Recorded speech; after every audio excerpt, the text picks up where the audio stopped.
സ്വാതന്ത്ര്യദിനത്തോടനുബന്ധിച്ച് കേന്ദ്ര സർക്കാരിനെതിരെ ഞങ്ങൾക്ക് വേണം തൊഴിൽ, ഞങ്ങൾക്ക് വേണം മതേതര ഇന്ത്യ എന്ന മുദ്രാവാക്യമുയർത്തി ഡിവൈഎഫ്ഐ മറയൂർ ബ്ലോക്ക് കമ്മിറ്റിയുടെ നേതൃത്വത്തിൽ സമരസംഗമം നടത്തി. മേലാടിയിൽ നിന്നും യുവതി യുവാക്കൾ കനത്ത മഴയെ അവഗണിച്ച് മറയൂരിൽ ഉജ്ജ്വല പ്രകടനമാണ് നടത്തിയത്. 100 വീട് saint Mary's church shopping complex ഗ്രൗണ്ടിൽ നടന്ന സമരസംഗമം ഡിവൈഎഫ്ഐ ജില്ലാ പ്രസിഡന്റ് എസ് സുധീഷ് ഉദ്ഘാടനം ചെയ്തു. Block vice president S Sasikumar അധ്യക്ഷനായി. Block secretary R Karthik, block committee അംഗങ്ങളായ Sree Murukan, S Vignesh, C Kiran, D Sreekanth, V Vinod Kumar, Selvakumar, Kannan, Venu Meladi, Ambika Ranjith എന്നിവർ പങ്കെടുത്ത് സംസാരിച്ചു.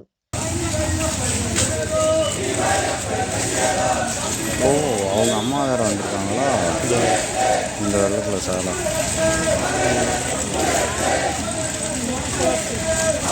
இது உங்களுக்கு ஸ்பீட்ஸா முன்னாடி ஃப்ளெக்ஸை பிடிச்சிட்டு போச்சுக்கடா. ஓகே ஓகே ஓகே கத்தி தொலைவில் இல்லைங்க. வரேன்.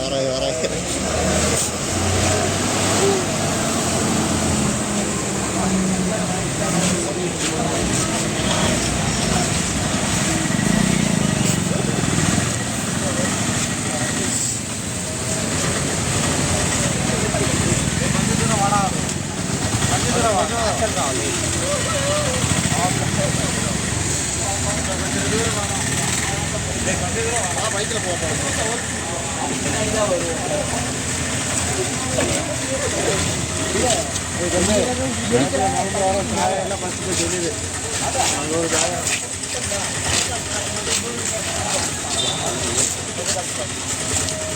அஞ்சூறு 1000 உண்டு அடைக்காம தான் இருக்கு.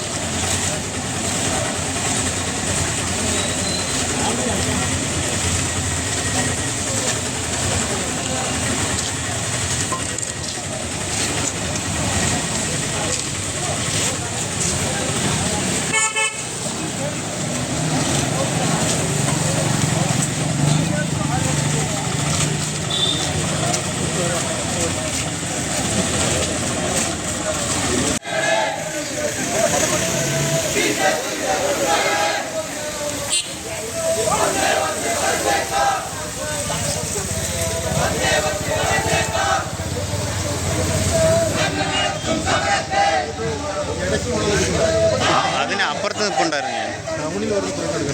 അല്ല, പാർട്ടി ഓഫീസിന്റെ ഫ്രണ്ടിൽ നിൽപ്പുണ്ടായിരുന്നു ഞാൻ, അവിടെ നിന്ന് എടുക്കാനായിട്ട്.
അവൻ ആൻറ്റി, അവൻ അക്ക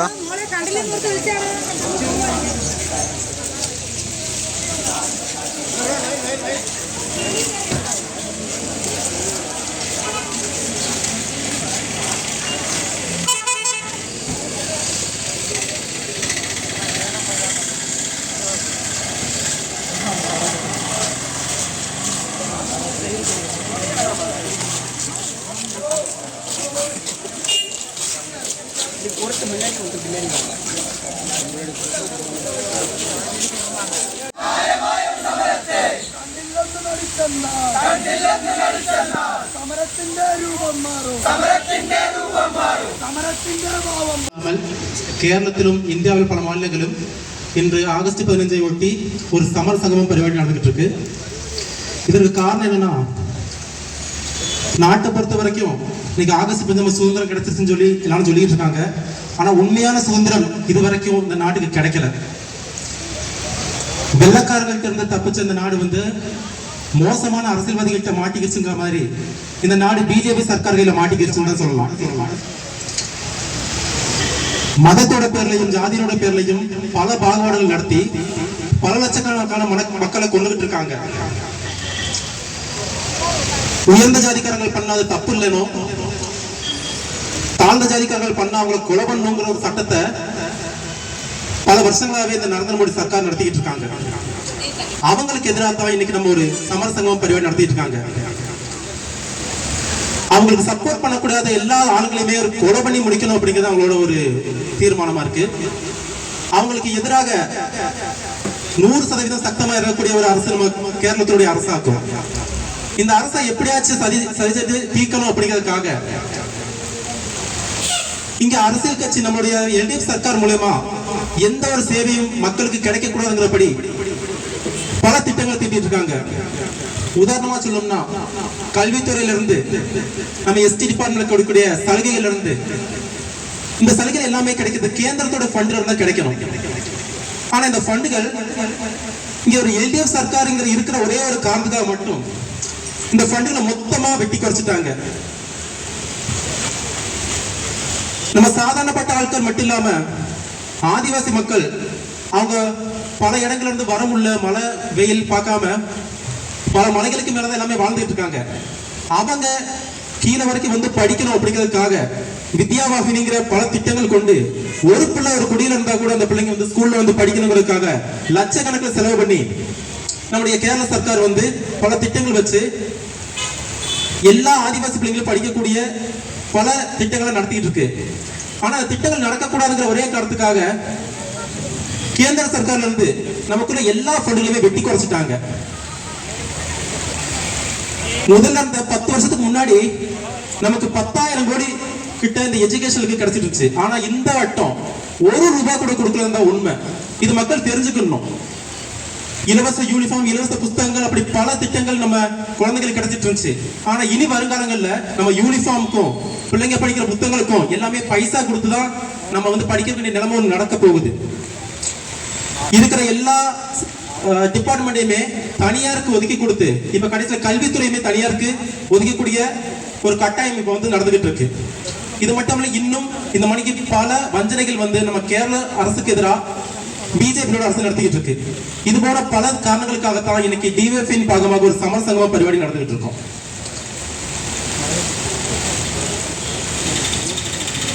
எனவே இந்த விழாவிற்கு வருகை தந்த அனைவருக்கும் வரவேற்பு கூறுவதற்காக டிவைஎஃப்இ மறையூர் பிளாக் கமிட்டியின்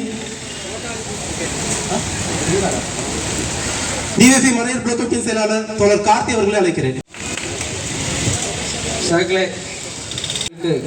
இதற்கு முன்பு எனக்கு முன்பு பேசிய தோழர்கள் 1-2 காரியங்கள் சொன்னார்கள். இருந்தாலும் இன்னைக்கு கேரளா மொத்தம் எல்லா ஜில்லையிலும் சமர சங்கமம் சொல்லி டிஒய்ஃபை காரங்க நடத்துகிற இந்த பெருவாடி நமக்கு ஒரு முத்ராவாக்கியம் இருக்கு. அனைவருக்கும் வேலை, அனைவருக்கும் அதே திர இந்தியா. இந்த முத்ராவாக்கியம் வச்சதுக்கான காரணம் என்னன்னு கேட்டீங்கன்னா, இந்த ஒரு மாசமும் பல நாட்டில் இந்தியாவிலையும் கன்னியாசிகளை பயங்கரமா ஆக்கிரமிப்பதும் இங்குள்ள இளைஞர்களுக்கும் வேலை வாய்ப்புகளை வெட்டி குறைப்பதுமான பல பிரச்சனைகள் இந்தியா முழுவதும் நடந்துகிட்டு இருக்கு. தோழர்களே, அதற்கு எதிராக தான் டிஒய்ஃபை மறையூர் பிளாக் கமிட்டியின் தீர்மானத்தில் மறையூர் பிளாக்கில் தீர்மானிக்கப்பட்டது. இந்த போராட்டத்தில் இங்குள்ள பிஜேபி காரர்கள் ஒன்று மட்டும் தெரிவிக்க வேண்டும். தோழர்களே, பிஜேபி காரர்கள் அவர்களுக்கு சப்போர்ட் செய்து இந்தியாவில் நடக்கும் பிரச்சனைகளை இந்த கேரளத்தில் கொண்டு வர வேண்டும் என்று நினைத்துக் கொண்டிருக்கும் பிஜேபி காரர்களிடம் எனக்கு ஒன்றுதான் கூற ஆசைப்படுகிறேன். இந்த மாதிரி காரியங்கள் எல்லாம் யூபியிலும் மத்திய பிரதேசத்திலும் மட்டும் செய்தால் உங்களுக்கு நல்லது. ஏனென்றால் கேரளத்தில் அது உங்களோட வேலை ஒன்று நடக்காது. இங்குள்ள கேரளத்தில் உள்ள மக்களுக்கு எல்லாம் நல்ல எஜுகேஷனும் நல்ல வித்தியாசமும் இங்கு இருக்கிறது. கேரளத்தில் ஒரு வார்டில் பிஜேபி காரர்கள் ஜெயிக்கப்பட்டார்கள். அப்போ அங்குள்ள சோசியல் மீடியாக்காரர்கள் கேட்டிருந்தார்கள், ஒரு வார்டில் பிஜேபி நேதൃത്വத்தில் ஒரு வார்டு பிடிச்சிருச்சு என்று. நம்மளுடைய தோழர் பினராயி சகாலிடம் கேட்டார்கள். அப்போ அவர் சொன்ன ஒரே வார்த்தை இன்றைய மனசுக்குள்ள இருக்கு. சோசியல் மீடியால நிறைய டைம் நான் பார்த்திருக்கேன். அவர் ஒரே வார்த்தை சொன்னாரு, வயசானவங்கள சாணி குழியில போய் விழுந்துட்டாங்க, இனி வர்ற ஜெனரேஷனை நல்ல ரீதிக்கு கொண்டு போனோம்னா அந்த வார்டுல அந்த பஞ்சாயத்துல நல்ல ஒரு எஜுகேஷன் கொடுத்தா மட்டும் போதும்னு. ஏன்னா இங்க கேரளத்துல இந்தியாவில் நடக்கிற மாதிரி பிரச்சனை கேரளத்துல நடக்காது. தமிழ்நாட்டில் ஒரு வாரத்துக்கு முன்னாடி காதல் ஜாதி மாற்றி திருமணம் செய்த கெவின் என்கிற பையனை போலீஸ்காரர்கள் உடன்படி வெட்டி கொல்லப்பட்டார்கள். அதுபோல பிரச்சனைகள் இந்த கேரளத்தில் நடந்தது உண்டா? தமிழ்நாட்டில் ஜாதியை வைத்தும் மதங்களை வைத்தும் பிரச்சனை உண்டாக்கும் நிலைப்பாடுகள் இந்த கேரளத்தில் கொண்டு வருவதற்கு வேண்டி RSS சங்க பரிவாரர்களும் நிறைய நிலைப்பாடுகள் கொண்டு வந்திருக்கிறார்கள். இன்னைக்கு நம்ம ஊர்ல நிறைய கோவில்கள் இருக்கிறது. இன்னைக்கு பிஜேபி கார வந்துட்டு அந்த கோயிலுக்கு என்னை போகாதுன்னு சொன்னா நீ போட நான் சொல்லுவேன். இங்குள்ள RSS காரன் இந்த வழியில நடக்காதுன்னா நான் அப்படிதான் நடப்பேன் இங்க உள்ள கேரளத்தில் உள்ளவங்க சொல்லுவாங்க. ஏன்னா இங்குள்ள கேரளத்தில் உள்ளவங்க எல்லாரும் மண்டமாறு இல்ல, யூபிலையோ ஆந்திர பிரதேசல மத்திய பிரதேசல உள்ள மாதிரி மண்டமாறு கேரளத்தில் இல்ல. ஏனென்றால் இங்க உள்ள எல்லாருக்கும் நல்ல வித்தியாசம். ஆரோக்கிய மந்திரி ஆகிக்கட்டும், கேரளத்துல இங்குள்ள மக்களுக்கு சின்ன வயசுல இருந்து எஜுகேஷனை மட்டும் சொல்லி அவங்க வாழ்வாதாரத்தை முன்னோட்டு கொண்டு போவதற்கு வேண்டி தீர்மானங்களை மட்டும்தான் இந்த கேரளத்துல கொண்டு வந்திருக்கு. ஆனா மத்திய பிரதேசத்துல ஆந்திர பிரதேசத்துல இது மாதிரி நிலப்பாடு இல்ல. ஒரு ஸ்கூல் கட்டணும்னா அந்த ஸ்கூல்ல பெயிண்ட் எப்படி இருக்கணும்னு கேட்டா சாணி எடுத்து மொழுகணும்னு சொல்றாங்க. இது மாதிரியான நிலப்பாடுதான் இந்தியாவில் இருக்கிறது. இந்த கேரளத்துல இந்தியாவில் மாதிரகமான உள்ள ஒரு ஸ்டேட் என்றால் அது கேரளம் என்ற ஸ்டேட் தான். இங்க உள்ள எல்லாருக்கும் நல்ல ரீதியில தெரியப்படும். சகக்களே, கேரளத்திலிருந்து ஜிஎஸ்டி மொத்தம் இங்க இருந்து அடிமாலிக்கு கீழே போனோம்னா ஒரு சாயா குடிக்கணும்னா எண்ணி ஜிஎஸ்டி வாங்குற இந்த கேரளத்துல சென்ட்ரல் கவர்மெண்ட் இங்க கேரளத்திலிருந்து வரியை பிரிச்சு கொண்டு போய் அது நமக்கு கொடுக்க வேண்டிய பணத்தை தர முடியாம கேரளத்தில் உள்ள வேலை வாய்ப்பை வெற்றி குறைச்சு இங்குள்ள சலுகைகள் குறைச்சு வருகின்ற எலெக்ஷனை தீர்மானிப்பதற்கு வேண்டி மக்களை சுருட்டுவதற்காக நிறைய நிலைப்பாடு எடுக்கிறார்கள். நீங்க என்ன நிலைப்பாடு எடுத்தாலும் இங்க கேரளத்தில் ஒன்றும் நடக்காது. எனக்கு ஒன்னேதான் சொல்ல ஆசைப்படுகிறேன். இந்த கேரளத்தில் உங்களால இங்க பிரிக்கிற ஜிஎஸ்டியை கொடுக்க முடியாது என்றால் நீங்கள் கேரளத்தில் ஜிஎஸ்டியை பிரிக்காமல் ஆக்குவதற்கான நிலைப்பாடை இந்த கேரளம் உருவாக்கும். தோழர்களே, இது மட்டுமில்ல, நிறைய பிரச்சனைகள் உண்டு. RSS காரரும் பிஜேபி காரரும் சங்க பெருவார்களை உண்டாக்குவதற்கு வேண்டி நிறைய கொலைகளும் இந்த கன்னிசிறியார்களுக்கு மேல பல பிரச்சனைகளும் கொண்டு இந்தியா முழுவதும் நாடு நடக்கும் பிரச்சனை அளவுக்கு மக்களுக்கு இன்று வெளியே போக ஒரு நிம்மதி இல்லாத வாழ்க்கையை இன்னைக்கு செஞ்சுக்கிட்டு இருக்குது. நம்முடைய கேரளத்தில் அப்படியா? இன்னைக்கு குழந்தைங்களை ஸ்கூலுக்கு காலேஜுக்கு விடும்போது தைரியமா விடுறாங்க. வடநாட்டுகள் எல்லாம் ஒரு குழந்தைய காலையில விடணும்னா திரும்பி வீட்டுக்கு வரணும்னா பயங்கர சங்கடம். இன்னைக்கு நம்ம ஐயாச்சாடி காலேஜ்ல நிறைய ஸ்டூடெண்ட்ஸ் படிக்கிறாங்க. ஐயாச்சாடி காலேஜ்ல நிறைய பேர் காலையில இருந்து ஸ்கூலுக்கு போகும்போது இந்த ஸ்கூல்ல இருந்து திரும்பி வரும்போது அவங்க அப்பா மட்டும் சொல்றாங்க, ஏமா நீங்க பயப்பட வேண்டாம், கேரளத்துல எங்களை பார்த்து கொள்றதுக்கு கேம்பஸுக்குள்ள SFI காரனும் தெருவில் இறங்கும் போது நல்ல நட்டல் உள்ள SFI காரனும் இருக்காமனு அந்த நிலவர கொண்டு வந்ததுக்கு காரணம் கேரள கவர்மெண்ட். ஒன்னு புரிஞ்சுக்கணும், குழந்தைகளை இந்த நல்ல ரீதிக்கு கொண்டு வரதுக்கு வேண்டி நல்ல ரீதிக்கு நம்ம எல்லாம் ஒற்றுமை ஜாதி மதம் என்ற வேறுபாடு இல்லாமல் கொண்டு வருவதற்கு ஒரே புத்தகத்தில் இன்னைக்கு சென்ட் மேரிஸ் ஸ்கூல்ல நீராவி எப்படி உண்டாகிறது, தண்ணி எப்படி ஆவியா வருதுன்னு நம்ம எல்லாம் புக்ல படிச்சுக்கிட்டு இருந்தது இன்னைக்கு நல்ல லேபில் உட்காந்து புது ஒரு லேபு ஸ்கூலுங்களுக்கு தியேட்டர் மாதிரி போட்டா போதும் நல்லா அதை பார்த்து படிச்சுட்டு இருக்காங்க. இந்த மாதிரி உள்ள நிலப்பாடை கொண்டு வந்திருக்கிற இந்த கேரளத்துல RSS காரர்களிலும் சங்க பரிவாரங்களோட நிலப்பாடு ஒரு சுக்கு இங்க வேகாது. இங்க உள்ள அகில இந்திய நேதாக்கள் கொஞ்சம் பிஜேபி காரர்கள் இருக்காங்க. ஒரு குரூப் வாட்ஸ்அப் குரூப்ல பயங்கர சர்ச்சை ஒரு வாரத்துக்கு முன்னாடி. பசுமாடை வெட்டக்கூடாதா காளமாடை வெட்டலாமா? ஏன் பசுமாடை வெட்டினா என்ன குழப்பம்? அப்படின்னா பெண்ணாட வெட்ட வேண்டாம், போத்துகளை வெட்ட வேண்டாம் சொல்லாமல, அதென்ன மாடு மட்டும் உங்களுக்கு பயங்கர காரியம். இந்த காலத்துல இந்த இந்தியாவில் குழந்தைகள் பாவப்பட்ட வறுமையில் இருக்கும் குழந்தைகள் பாலுக்கு வேண்டி ஏங்கிட்டு இருக்கிற இந்த காலங்கள் இருக்கும் போது மோதிகளும் சங்க பரிவார ஆளுகளும் காலுக்கு பால் அபிஷேகம் செய்யும் இந்த நாடு நம்ம இந்தியாவில் மட்டும்தான். நல்லா பாருங்க, நல்லா பார்த்துக்கோங்க. பால் குடிக்கிற ஜாதி மேம்பட்ட ஜாலியா? கறி சாப்பிடும் ஜாதி, அதுக்கு இடைப்பட்ட ஜாதியா.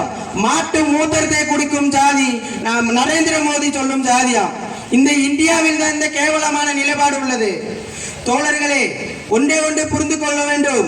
நீங்கள் கொண்டு வரும் நிலப்பாடுகளும் சங்க பெரிவாரான பிஜேபி காரர்களின் கொள்கைகளும் அதையெல்லாம் ஜம்மு காஷ்மீரிலும் ஆந்திர பிரதேசிலும் மத்திய பிரதேசத்திலும் கொண்டு வந்தால் போதும். இந்த கேரளத்தில் அது நடவடிக்கையாகாது. அது நடவடிக்கையாக இருப்பதற்கு இங்குள்ள நட்டல் உள்ள சங்குட்டுள்ள டிஒய்ஃபை காரர்கள் இருக்கிறார்கள். ஒரு காரியங்களும் மக்களுக்கு தேவையான காரியங்களும் நிலைப்பாடுகளும் எடுத்துக் கொடுக்கும் ஒரே சங்கடனை என்றால் அது டிஒய்ஃபை சங்கடனை தான். தோழர்களே, எங்களுக்கு ஒன்றும் இது பெரிய காரியம் இல்லை. 122 தோழர்கள் மரணத்தை பார்த்திருக்கிறோம். பல பொய் வழக்குகளை கண்டிருக்கோம். போலீசினுடைய லத்தியால் பல சார்ஜுகள் வாங்கியிருக்கிறோம். எத்தனை அடிகள் வந்தாலும் எத்தனை கேசுகள் வந்தாலும் அது முன்னோக்கி கொண்டு போய் டிஒய்ஃபை முன்னோடி கொண்டு வைத்து இந்த நாட்டுக்காக போராடுவதற்கு மட்டும்தான் எங்களுடைய கொள்கை. எங்களுக்கு ஒரே ஒரு கொள்கைதான்.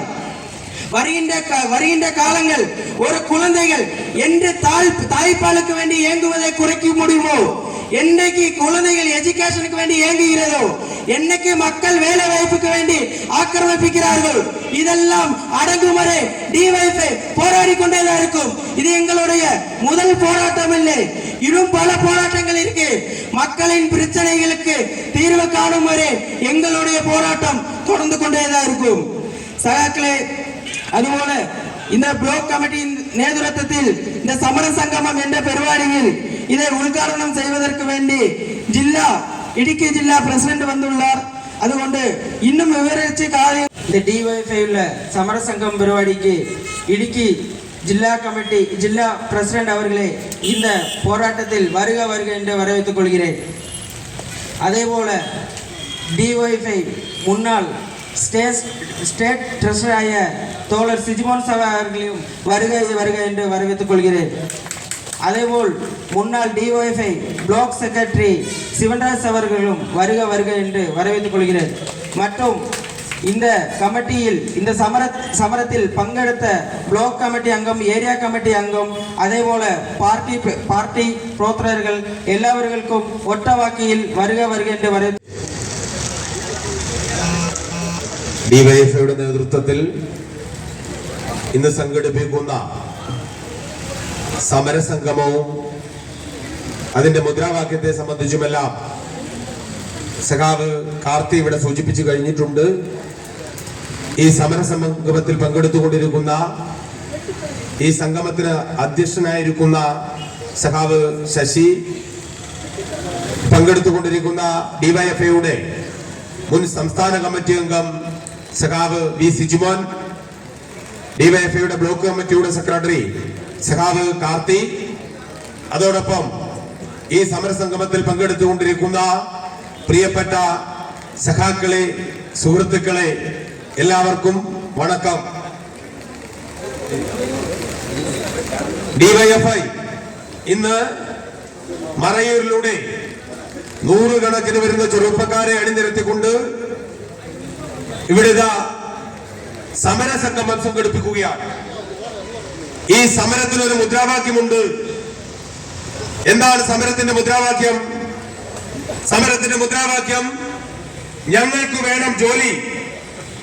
ഈ രാജ്യത്തെ ഗവൺമെന്റിനോട്, ഈ രാജ്യത്തെ ചെറുപ്പക്കാർക്ക് വേണ്ടി, ഈ രാജ്യത്തെ യൗവനത്തിനു വേണ്ടി മറയൂരിലെ ചെറുപ്പക്കാരികൾ, സ്ത്രീയും പുരുഷനുമടക്കം ഈ തെരുവീതിയിലൂടെ മുദ്രാവാക്യം വിളിക്കുകയാണ്. ഞങ്ങൾക്ക് ജോലി നൽകൂ, ഞങ്ങൾക്ക് ജോലി നൽകൂ, ഞങ്ങൾക്ക് ജോലി വേണം, ഞങ്ങൾക്ക് ജീവിക്കണം. അപ്പോഴാണ് നിങ്ങൾ കണ്ടു INTUCയുടെ ഒരു പരിപാടി. ഞാൻ ഇങ്ങോട്ട് വന്നപ്പോ ഇപ്പൊ കണ്ടു വഴിയിലൊക്കെ വലിയ ബ്ലോക്കാണ്. അപ്പൊ ഇങ്ങനെ കടന്നു പോവാണ്. നൂറുകണക്കിന് ആളുകളുണ്ട്, വണ്ടിയിൽ ഇങ്ങനെ പോവാണ്.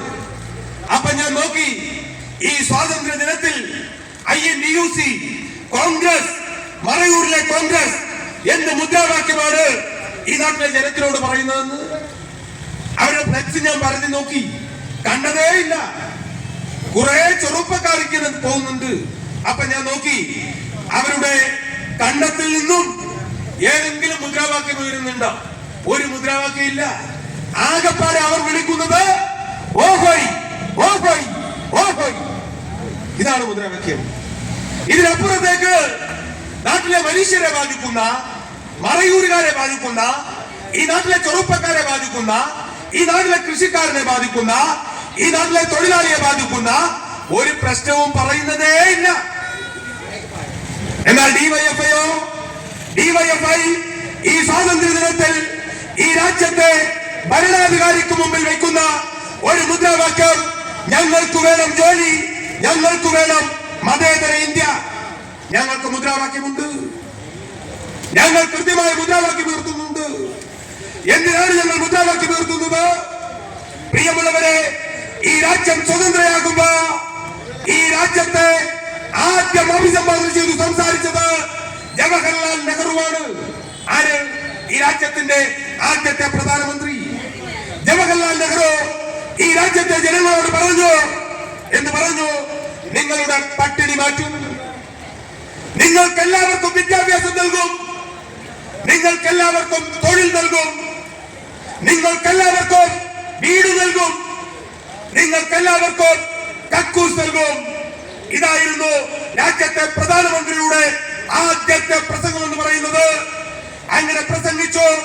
1947 ജവഹർലാൽ നെഹ്റു ഈ രാജ്യത്തെ ജനങ്ങളോട് എല്ലാവർക്കും തൊഴിൽ നൽകുമെന്നും എല്ലാവർക്കും വിദ്യാഭ്യാസം നൽകുമെന്നും എല്ലാവരുടെയും പട്ടിണി മാറ്റുമെന്നും പറഞ്ഞിരുന്നുവെങ്കിലും പ്രിയമുള്ളവരെ, നിങ്ങൾ കണ്ടു, കുംഭമേള ഈ രാജ്യത്തെ പ്രധാനപ്പെട്ട ഒരു ഉത്സവമാണ്.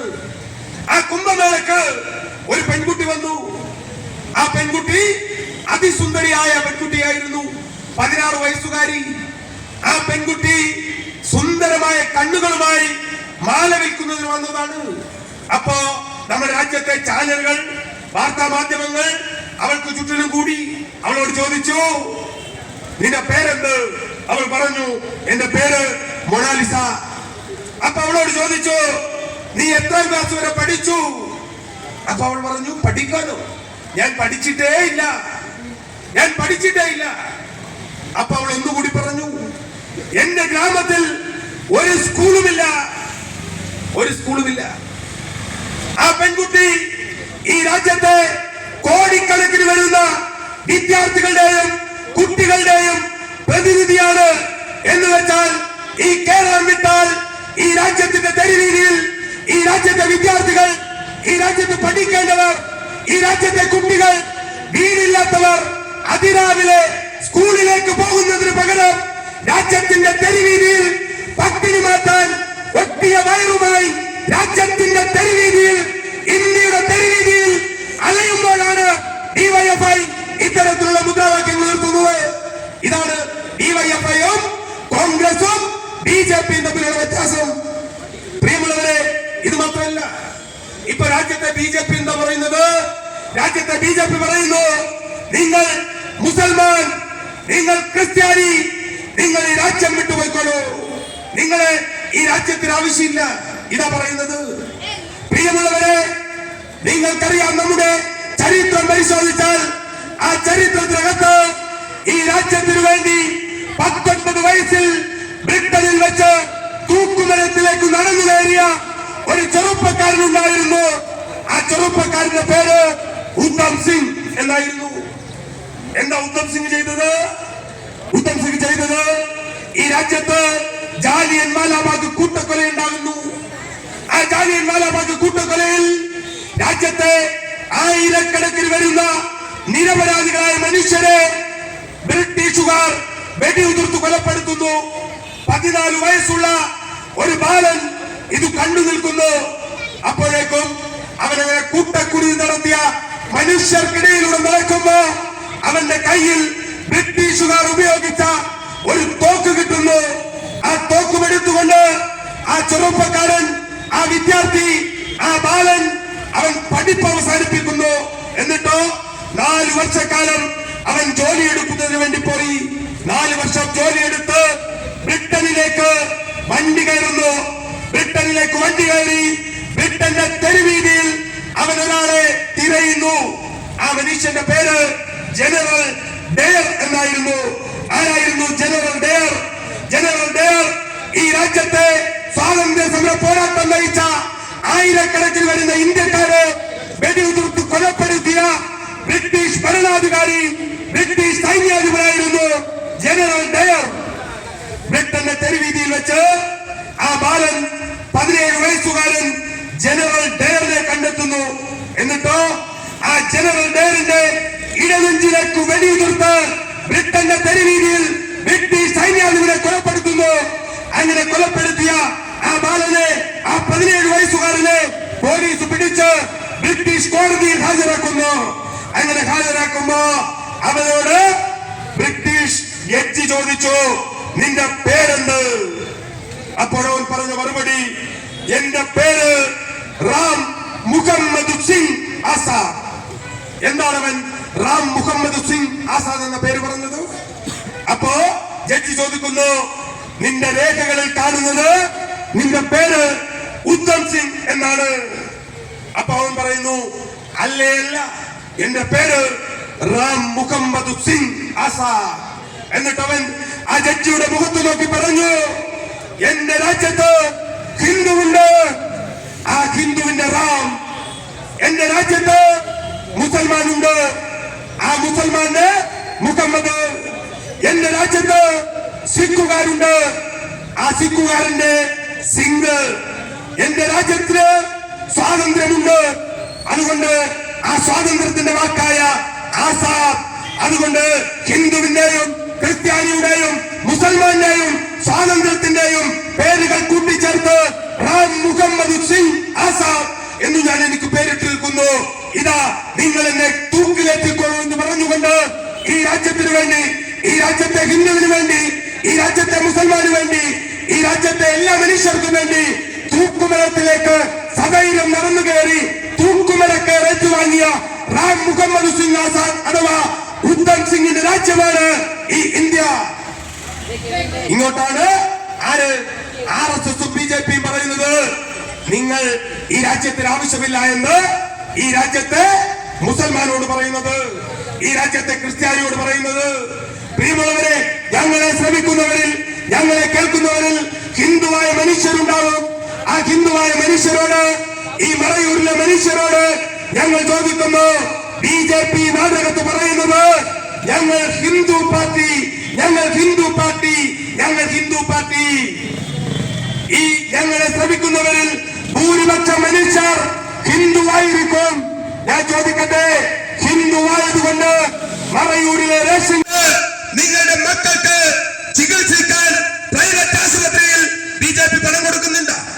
പ്രിയമുള്ളവരെ, ഇല്ല. പിന്നെയോ BJPക്ക് താല്പര്യമെന്ന് പറയുന്നത് ഈ രാജ്യത്തെ വരേണ്യവർഗത്തിൽപ്പെട്ട, മേൽജാതിയിൽപ്പെട്ട ബ്രാഹ്മണനടക്കമുള്ള വരേണ്യവർഗ മനുഷ്യരോട് മാത്രമാണ് ഹിന്ദു സ്നേഹമെന്ന് ഈ നാട് തിരിച്ചറിയേണ്ടതുണ്ട്. ഈ രാജ്യത്ത് BJP അധികാരത്തിലെത്തി ഇല്ല. ആരോഗ്യ മേഖലയിൽ 55 ലക്ഷം ഒഴിവ് നികത്തുന്നുണ്ടോ? ഇല്ല. ഇല്ല എന്ന് മാത്രമല്ല, ഈ രാജ്യം ഭരിക്കുന്ന BJP ഈ രാജ്യത്തെ തൊഴിൽ കൊടുക്കാൻ വേണ്ടി പറ്റുന്ന എല്ലാ പൊതുമേഖലയും വിറ്റു തുലയ്ക്കുകയാണ്. ഇപ്പോ മറയൂരിൽ നിന്നും സിനിമാൻ ചേട്ടൻ 1000 കോടി രൂപയുമായി നരേന്ദ്രമോദിയെ കണ്ടാൽ എന്തു കിട്ടും? അദ്ദേഹത്തിന് ഒരു റെയിൽവേ സ്റ്റേഷൻ മേടിക്കാം, എന്നിട്ടോ സിനിമാൻ ചേട്ടന്റെ കൊച്ചിന്റെ പേരിടാം, ഇട്ടിട്ടോ അവിടെ ഒരു ടോൾ ബൂത്ത് സ്ഥാപിക്കാം. പിന്നെയോ ഈ മറയൂരിൽ നിന്നും അടക്കം പാവപ്പെട്ട ആളുകൾ റെയിൽവേ സ്റ്റേഷനിൽ കയറിയാലോ ടോൾ പിരിക്കാം. ഈ രാജ്യത്തെ ദേശീയപാത മുറിച്ചു വെക്കുക. എന്താണ് സംഭവിക്കാൻ പോകുന്നത്? രാജ്യത്തിന്റെ ദേശീയപാത മുറിച്ചു വെക്കുക എന്ന് ഓരോ 100 കിലോമീറ്ററിലും ടോൾ ബൂത്ത് വരാൻ വേണ്ടി പോവാ. പൈസ ഉള്ള ആർക്കും മേടിക്കാം. പ്രിയമുള്ളവരെ, നിങ്ങൾ കണ്ടില്ലേ, ഈ രാജ്യത്ത് തിരുവനന്തപുരം അന്താരാഷ്ട്ര വിമാനത്താവളം ഈ രാജ്യത്തെ 6ാമത്തെ വിമാനത്താവളമായിരുന്നു. ആ വിമാനത്താവളം വിൽപ്പന നടത്താൻ തീരുമാനിച്ചു. ആര്? കേന്ദ്ര ഗവൺമെന്റ്. അപ്പോ പിണറായി വിളിച്ചു. ആരെ? നരേന്ദ്രമോദിയെ വിളിച്ചു. വിളിച്ചിട്ട് പറഞ്ഞു, അല്ലയോ നരേന്ദ്രമോദി, ഞങ്ങൾക്ക് തന്നേക്ക്. ആർക്ക്? ഞങ്ങൾക്ക്, കേരളത്തിന് തന്നേക്കൂ. അപ്പൊ നരേന്ദ്രമോദി പറഞ്ഞു, ഇല്ലേ ഇല്ല, ഞാൻ ആർക്കെ കൊടുക്കൂ? ഞാൻ അദാനിക്കെ കൊടുക്കൂ, ഞാൻ അദാനിക്കെ കൊടുക്കൂ. ആര് പറയാണ്? ഈ രാജ്യത്തെ വിമാനത്താവളങ്ങൾ, ഈ രാജ്യത്തെ റെയിൽവേ സ്റ്റേഷനുകൾ, ഈ രാജ്യത്തെ പെട്രോളിയം കമ്പനി, ഈ രാജ്യത്തെ ആയുധ നിർമ്മാണ ഫാക്ടറികൾ എല്ലാം സ്വകാര്യ മുതലാളിമാർക്ക് വിൽപ്പന നടത്തുന്ന ഈ രാജ്യത്തിന്റെ സ്വത്തുക്കൾ സ്വകാര്യ മുതലാളിക്ക് തീരെഴുതി കൊടുക്കുന്നവന്മാരാണ് ഈ രാജ്യം ഭരിക്കുന്ന BJP. എന്നിട്ടാണ് എന്ന് പറയുന്നത് ഹിന്ദു സ്നേഹം പറയുന്നത്. ഇവിടെ കാർത്തു മുമ്പേ ഒരു ഉപമ പറയുന്നത് കേട്ടു. അതുപോലെ ഒരു കാർട്ടൂൺ കഴിഞ്ഞ ദിവസം നവമാധ്യമത്തിൽ വന്നു. എന്താ കാർട്ടൂണ് ശ്രീരാമനും ലക്ഷ്മണനും കൂടി ഇങ്ങനെ മേളിൽ ഇരിക്കുകയാണ്, സ്വർഗത്തിൽ ഇരിക്കാൻ സങ്കല്പിക്കുക. അപ്പോഴാണ് ശ്രീരാമന്റെ അടുത്ത് നിന്നിട്ട് ലക്ഷ്മണൻ പറഞ്ഞു, ഇതാ ഇന്ത്യയിൽ നിന്നും രാമ രാമ രാമ രാമ രാമ രാമ എന്ന് കേൾക്കുന്നു, എന്താണെന്നറിയില്ല ചേട്ട എന്ന് പറയുന്നു. അപ്പൊ ശ്രീരാമൻ പറയുന്നു, നീ അത് കാര്യാക്കണ്ട, രാജ്യത്ത് തെരഞ്ഞെടുപ്പ് വന്നിട്ടുണ്ട് ഇന്ത്യയില്, BJP ജയിക്കാൻ വേണ്ടി എന്റെ പേര് ഉപയോഗിക്കുന്നതാണ് എന്ന് രാമൻ ആർക്ക് പറഞ്ഞു കൊടുക്കുന്നു? ലക്ഷ്മണന് പറഞ്ഞു കൊടുക്കുന്നു. ഇതാണ് ഹിന്ദു സ്നേഹം. പ്രിയമുള്ളവരെ, കോവിഡ് കാലത്ത് ഈ രാജ്യത്തിന്റെ തെരുവീതിയിൽ 10,000-കണക്കിന് മനുഷ്യർ മരിച്ചു വീഴില്ലേ? ഈ രാജ്യത്തെ നദികളിലൂടെ 10,000-കണക്കിന് വരുന്ന മനുഷ്യരുടെ മൃതശരീരം ഒഴുകി നടന്നില്ലേ? ഈ രാജ്യത്തിന്റെ വീടുകൾക്കകത്ത് 10,000-കണക്കിന് മനുഷ്യർ പട്ടിണി കിടന്ന് മരിച്ചു വീണില്ലേ? അവർ ആരായിരുന്നു? ഹിന്ദുവായിരുന്നില്ലേ? മഹാഭൂരിപക്ഷം ഹിന്ദുവായിരുന്നു. എന്നിട്ടെന്തേ BJP സഹായിച്ചില്ല? അടുത്തപടിയാക நம்மளுடைய IHRG காலேஜில் 13 சீட்டுகளிலும் 13 சீட்டுகள் நிக்க எதிர் சார்த்தி இல்லாத வகையில் நல்ல பிரகடனம் நடத்தி வெற்றியை அடைந்த நம்முடைய தோழர் துறைகளுக்கு ஆதரிப்பு விழா நடக்கப் போகிறது.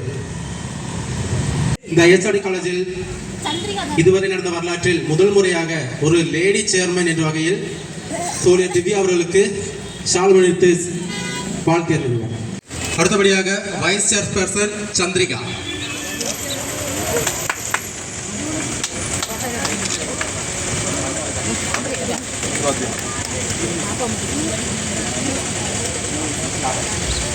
அடுத்தபடியாக UIC Laura.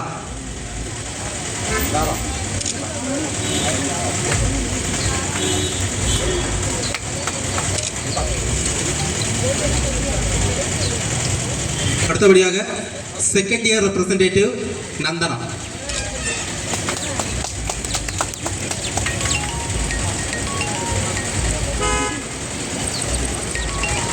First year representative Bipin.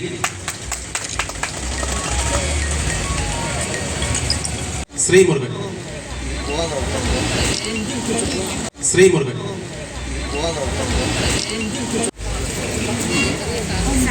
പ്രിയപ്പെട്ട സഖാക്കളെ, ഇന്ന് നമ്മുടെ ഉദ്ഘാടനം ചെയ്യാനെത്തിയ നമ്മുടെ ജില്ലാ പ്രസിഡന്റ് DYFIയുടെ നമ്മുടെ സുധീഷ്, അതേപോലെ വേദി അധ്യക്ഷൻ നമ്മുടെ ശശി, അതുപോലെ നമ്മുടെ DYFIയുടെ സെക്രട്ടറി കാർത്തി, അതുപോലെ ബ്ലോക്ക് കമ്മിറ്റി അംഗങ്ങളെ, ഇവിടെ ചേർന്ന് നമ്മുടെ സിജിമോൻ ഏരിയ സെക്രട്ടറി അവരുടെ, അതുപോലെ ലോക്കൽ സെക്രട്ടറിമാർ, അതുപോലെ നമ്മൾ കൂടിയിരിക്കുന്ന ആൾക്കാർ, അതുപോലെ എല്ലാം നമ്മുടെ വിദ്യാഭ്യാസ SFIയുടെ ഈ സെലിബ്രേഷനും അടക്കം സഹകരണി. അപ്പം ഇന്ന് നമ്മുടെ അജണ്ട എനിക്ക് മുമ്പിൽ പറയുന്ന എല്ലാ നേതാക്കളും ഇത് പറഞ്ഞു കഴിഞ്ഞു. ഏതായാലും നമ്മൾക്ക് ഇച്ചിരി പറയാനുണ്ട്. കാരണം നമ്മൾ ഇപ്പോൾ എങ്ങനെയാണ് സമരം ചെയ്തു വന്നത്, അവിടെ തൊട്ട് ഇതുവരെ, അതായത് മേലാടി തൊട്ട് നമ്മുടെ നൂരോട് വരെ, അമ്മാരൊക്കെ വണ്ടിയിൽ AC ഇട്ട് AC അകത്തിരുന്ന് സമരം ചെയ്യും. അത് സമരമല്ല, സഖാ പറഞ്ഞ പോലെ യു എന്ന് പറഞ്ഞത് എന്താന്ന് നമുക്കൊരു വ്യക്തമല്ല. അതങ്ങനെ ആയിക്കോട്ടെ. കാരണം നമ്മുടെ സമരം എങ്ങനെയായിരുന്നു, അവിടെ തൊട്ട് മഴയായിരുന്നു, നമ്മുടെ മറയൂർ തൊട്ടപ്പം തന്നെ നമുക്ക് മഴയായിരുന്നു. അത് തൊട്ട് ഇതുവരെ ഏകദേശം ഒരു 1/2 കിലോമീറ്റർ വരെ നമ്മൾ മഴയിൽ നടന്നുകൊണ്ടാണ് സമരം ചെയ്തത്. അത് വ്യത്യസ്തം നമ്മൾ മനസ്സിലാക്കണം. ആരും കൊണ്ട് ഏത് പ്രസിദ്ധീനെ, ഏത് കഴിവിനെ, ഏത് ശേഷിനെയും പിടിച്ചുകൊണ്ടാ പോകാനാണ് നമ്മുടെ DYFIക്ക് കഴിയുള്ളൂ. ശരിക്കും നരേന്ദ്രമോദിനെ വെല്ലുവിളിക്കാനും നരേന്ദ്രമോദിനെ താഴെ ഇറക്കാനും സാധിക്കുന്ന ഒരു പ്രസ്ഥാനം അത് നമ്മുടെ DYFIയുടെ പ്രസ്ഥാനമാണ്. പിന്നെ വേറെ ഒരു പ്രസ്ഥാനത്തെ കൊണ്ട് കഴിയില്ല. കാരണം മോഡി ഇതിനു മുമ്പിൽ നമുക്ക് വാഗ്ദാനം നൽകിയിട്ടുണ്ട്, 15 ലക്ഷം ഒരു അക്കൗണ്ടിലേക്ക് ഇടാന്നുണ്ട്. പറഞ്ഞിട്ട് 15 വർഷം തീരാൻ പോകുന്നുണ്ട്. ഒരു വർഷത്തിൽ 1 ലക്ഷം കിട്ടി കഴിഞ്ഞാൽ 15 വർഷം ആകുമ്പോൾ 15 ലക്ഷം ക്ലോസ് ആകും. കാരണം അതുപോലും കഴിയാത്ത ഇപ്പൊ പുള്ളിക്ക് എടുത്തിട്ടുള്ളത് ഒരു മികവ്. എല്ലാ രാജ്യത്തിലേക്കും പോവുക, എല്ലാ രാജ്യത്തും ഒരു ടൂറിസ്റ്റ് മാനായിട്ടാണ് പുള്ളി മാറിയിരിക്കുക. അപ്പോൾ പ്രത്യേകിച്ച് നമ്മുടെ മോഡി വന്നിട്ട് കോർപ്പറേറ്റ് മേഖല മുഴുവനും വിറ്റ് കഴിഞ്ഞു. ഒരു കോർപ്പറേറ്റുള്ള മേഖല ഇപ്പൊ കയ്യിലില്ല. എല്ലാം നമ്മുടെ ഗവൺമെന്റ് സ്ഥാപനത്തിനൊക്കെ മുഴുവനും കോർപ്പറേറ്റുമായിട്ട് കമ്പനിയായിട്ട് വിറ്റുകൊടുത്തുക. കമ്പനിക്കാരൻ വരുന്ന ആർക്ക് സ്വന്തങ്ങൾ ബന്ധുക്കളുണ്ടോ അയാൾക്ക് ജോലി ലഭിക്കുക. അപ്പൊ നമ്മൾക്ക് കിട്ടിയിരുന്ന അവസരത്തിനെ നഷ്ടപ്പെടുത്താൻ മാത്രം മോഡി ഒരു നിലപാട് എടുത്തിട്ടുണ്ട്. അതുകൊണ്ട് മോഡിയുടെ നിലപാടിനെ നമ്മൾ ഇത് മാത്രമല്ല, സമരം പോരാ, ഇതിന് അപ്പുറത്ത് നമ്മൾക്ക് കഴിയുന്ന നമുക്ക് പറ്റുന്ന പോലെ സമരങ്ങൾ ചെയ്ത് അതിൻ്റെ എല്ലാ കൈകാര്യം ചെയ്ത് നമ്മൾ ഇപ്പൊ പറഞ്ഞില്ലേ, നമ്മുടെ ഈ ഹായ് ഹൂയ് എന്ന് പറയുന്ന പാർട്ടിക്കാരോട് നിൽക്കാത്ത നമ്മൾക്ക് ആർക്ക് വേണ്ടി എന്ത് പ്രശ്നത്തിന് മുന്നോട്ട് വരുന്നുണ്ട്, ഏത് പ്രസ്ഥാനമാണ് മുന്നോട്ട് വരുന്നുണ്ട് എന്ന് നമുക്കൊരു തിരിച്ചറിവ് വേണം. ആ തിരിച്ചറിവാണ് നമുക്ക് ഇന്ന് കിട്ടിയത്. അത് അമാരുടെ കൂവിപ്പോക്കും നമ്മുടെ സമരവിളിയും എങ്ങനെയായിരുന്നു? നമുക്ക് എല്ലാവർക്കും ജോലി വേണം. ഒരു മേൽജാതിയും കീഴ്ജാതിയും ഉള്ളവരെ ഒരുപോലെ കാണണം. ഇതൊക്കെയാണ് നമ്മുടെ നിലപാടായിരുന്നു. അമ്മാരുടെ നിലപാട് എന്തായിരുന്നു? ഹായ് ഹൂയ്. അത് ആർക്കും മനസ്സിലാത്ത ഒരു വാക്കാണ് യൂസ് ആയി പോയത്. നമ്മളിവിടെ എല്ലാവരും ഇവിടെ കടന്നുപോയപ്പോൾ കണ്ടതായത് അമ്മാരുടെ സമരം. അപ്പൊ നമുക്ക് നമ്മുടെ സംഘടനയിൽ എത്രയും വേഗം പങ്കുചേരാൻ എത്തുമോ അത്രയും വേഗം പങ്കുചേർന്നുകൊണ്ട് നമ്മുടെ പ്രസ്ഥാനത്തിന് മുന്നോട്ട് പോകുമെന്ന് മാത്രം പറഞ്ഞുകൊണ്ട് എനിക്ക് ഈ അവസരം തന്നതിന് വേണ്ടി നന്ദി പറഞ്ഞു നിർത്തുന്നു. சகலே அடுத்தபடியாக இந்த விழாவை நிறைவு செய்யும் வகையில் நன்றி கூறுவதற்காக பிளாக் கமிட்டியின் தோழர் ശ്രീകാന്ത് അവരെ അழைக்கிறேன். സമരസംഗമം ഞങ്ങൾക്ക് വേണം ജോലി, ഞങ്ങൾക്ക് വേണം മതേതര ഇന്ത്യ എന്ന മുദ്രാവാക്യവുമായി നമ്മളിവിടെ ഇന്നത്തെ സ്വാതന്ത്ര്യദിനം സമരമുഖമായി ഒരു പ്രകടനമായി വന്നിട്ടുണ്ട്. ഇന്ന് ഈ കേരളത്തിൽ നമ്മുടെ പിണറായി സർക്കാർ അല്ലെങ്കിൽ ഇടതുപക്ഷ സർക്കാർ വികസനങ്ങളോട് മുന്നോട്ട് പോവുകയാണ്. ഇതിൻ്റെ കാര്യങ്ങൾ ഒന്നും പിടിക്കാത്തത് കൊണ്ട് അല്ലെങ്കിൽ നമ്മളെ പിടിച്ച് നിരക്കാൻ വേണ്ടിയിട്ട് കേന്ദ്ര സർക്കാർ ഓരോ കാര്യങ്ങളിലും നമ്മളെ പിടിച്ച് അമർത്താൻ വേണ്ടി ശ്രമിക്കുകയാണ്. നമുക്ക് കിട്ടേണ്ട കാര്യങ്ങൾ ഫണ്ട് മുഖേന മറ്റു കാര്യങ്ങളെല്ലാം അടിച്ചമർത്തുക എന്നീ രീതിയിൽ നമ്മൾ ഓരോ കാര്യത്തിലും പിൻവലിപ്പിക്കാൻ നോക്കുകയാണ്. എന്നാൽ നമ്മൾ ഡിവൈഎഫ്ഐയുടെ നേതൃത്വത്തിൽ ഇതിന് ശക്തമായ രീതിയിൽ പോരാട്ടം തുടരും. കൂടുതൽ ദീർഘിപ്പിക്കുന്നില്ല എങ്കിലും ചെറിയൊരു കാര്യങ്ങൾ സംസാരിക്കുന്നു. അതുപോലെ നമ്മുടെ ഈ മറയൂർ പഞ്ചായത്തിന്റെ കാര്യം എന്തായാലും നിങ്ങളൊന്ന് എടുത്തു നോക്കുക. കാന്തല്ലൂർ പഞ്ചായത്തിൽ ഇടതുപക്ഷ ഭരണസമിതി ഭരിക്കുന്ന കാന്തല്ലൂർ പഞ്ചായത്തിൽ ST മേഖലകളിൽ ഏത് കുടിയിൽ ചെന്നാലും നല്ല concrete road, bike, Swift car വരെ ചെല്ലാൻ പറ്റുന്ന രീതിയിലുള്ള റോഡുകളുണ്ട്. നിങ്ങളിവിടെ മറയൂർ പഞ്ചായത്തിലുള്ള കുടിമേഖലയിലെ സഹോദരിമാരെല്ലാം ഒന്ന് കാണേണ്ടത്, ടൗൺ പുറങ്ങളെല്ലാം നല്ല രീതിയിൽ കോൺക്രീറ്റ് റോഡും ടാർ റോഡും ലഭിക്കുമ്പോൾ എന്തുകൊണ്ടാണ് നമ്മൾ കുടിമേഖലയിലുള്ളവരെ അവഗണിക്കുന്നത് എന്ന് നിങ്ങൾ ചിന്തിക്കേണ്ടതുണ്ട്. നമ്മൾ ഓരോ കുടികളിലേക്ക് പോകുമ്പോഴേക്കും ബൈക്ക് പോലും കൊണ്ടുപോകാൻ ഭയങ്കര പാടാണ്. അതായത് ജീപ്പ് കൊണ്ടുപോയി പോലും 4 വീൽ അല്ലാതെ സൗകര്യത്തോടു കൂടി ഒരു കുടിയിൽ പോകാനും സൗകര്യമില്ല. ഈ ഭരണസമിതി എന്തുകൊണ്ട് നമ്മളെ ആദിവാസികളെ അവഗണിക്കുന്നു എന്ന് നമ്മൾ ചിന്തിക്കേണ്ടതുണ്ട്. അപ്പോ നമ്മൾ ഇനി വരും കാലങ്ങളെങ്കിലും ഓരോ വോട്ട് കാര്യങ്ങളും ചെയ്യുമ്പോഴും ഈ ഭരണസമിതിക്ക് എതിരെ ചിന്തിക്കേണ്ടതുണ്ട്, നിങ്ങൾ ആലോചിക്കേണ്ടതാണ്. നമ്മുടെ കുടിമേഖലകൾ ഒരു കുടികളിലേക്ക് പോലും കോൺക്രീറ്റ് റോഡ് ചെയ്യാൻ പറ്റുന്നില്ലെങ്കിൽ എന്തിനാണ് ഈ ഭരണസമിതി ഈ മറയൂരിൽ ഭരിക്കുന്നത് എന്ന് എനിക്ക് ചോദ്യം ഉയർത്തേണ്ടി വരുന്നുണ്ട്. നിങ്ങൾ മറ്റ് സ്ഥലങ്ങളിൽ ഏതെങ്കിലും ടൗൺ പുറങ്ങളിലെ മെമ്പർമാരുടെയോ ഏതെങ്കിലും ഒരു സ്ഥലത്ത് കോൺക്രീറ്റ് റോഡില്ലാതെ പൊട്ടിപ്പൊളിഞ്ഞ റോഡ് കാണുന്നുണ്ടോ? എന്തുകൊണ്ടാണ് നമ്മൾ കുടിമേഖലകളിൽ മാത്രം ഇങ്ങനെ ഒരു സംഭവം വരുന്നത്? കുടിയിലുള്ള ആൾക്കാരെ അവഗണിക്കുന്നു. ഗാന്ധിയുടെ പേര് പറഞ്ഞുകൊണ്ട് കുടിയിലുള്ള ആൾക്കാരെ എല്ലാം കോൺഗ്രസിന് ഇപ്പോഴും കൈ കാണിച്ചാൽ വോട്ട് ചെയ്യുമെന്ന പ്രതീക്ഷയിൽ ഇങ്ങനെ പോകുന്തോറും നമ്മൾ അവഗണിക്കപ്പെടുന്നു. നമ്മൾ മാറി ചിന്തിക്കേണ്ടതുണ്ട്. നമ്മൾ കുടിയിലുള്ള ആൾക്കാരായാലും മറ്റാൾക്കാരായാലും എല്ലാവരും മറ്റ് മതേതര രീതിയിൽ ചിന്തിക്കുന്ന ആൾക്കാരെ അല്ലെങ്കിൽ ഭരണസമിതിയെ മുന്നോട്ട് ഈ സമരസംഗമം ഉദ്ഘാടനം ചെയ്യാനെത്തിയ DYFI ഇടുക്കി ജില്ലാ പ്രസിഡന്റ് സുധീഷ് അവൾക്ക് നന്ദി അർപ്പിച്ചുകൊള്ളുന്നു. അതുപോലെ തന്നെ DYFIയുടെ മറയൂർ ബ്ലോക്ക് സെക്രട്ടറി കാർത്തി, ഈ നമ്മുടെ പരിപാടിയിലേക്ക് എത്തിച്ചേർന്ന മറയൂർ നമ്മുടെ കമ്മ്യൂണിസ്റ്റ് പാർട്ടിയുടെ ഏരിയ സെക്രട്ടറി സിജിമോൻ സഖാവ്, മറ്റ് ബ്ലോക്ക് കമ്മിറ്റി മെമ്പർമാർ, ഇവിടെ എത്തിച്ചേർന്ന സഖാക്കൾ എല്ലാവർക്കും ഒറ്റവാക്കിൽ നന്ദി പറഞ്ഞുകൊണ്ട് നിർത്തുന്നു. നന്ദി, നമസ്കാരം.